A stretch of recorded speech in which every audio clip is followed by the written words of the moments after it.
Arestadong isa sa mga suspect sa pagpatay sa babaeng airport official sa Puerto Princesa sa Palawan. Sa barangay San Miguel sa nasabing lungsod na aresto po ang suspect. Hindi na muna siya pinangalanan habang tinutugis pa ang kasabwat na mismong gunman sa krimen.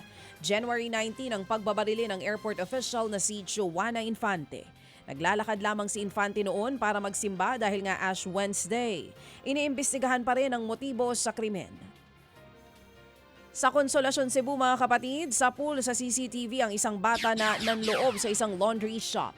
Una munang pinuntirya ng bata ang coin machine ng isang self-operating car wash.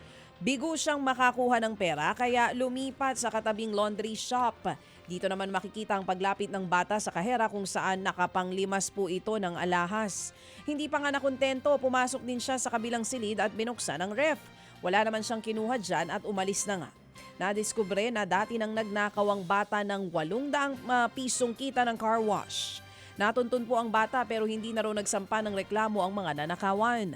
Ayon sa barangay, nangangalakal ang bata ng mga basura para may ipangkain ang kanyang pamilya.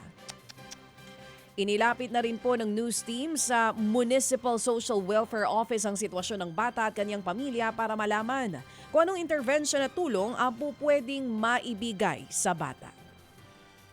Patay po ang isang rider matapos bumangga sa isang nakaparadang truck sa Ormoc City.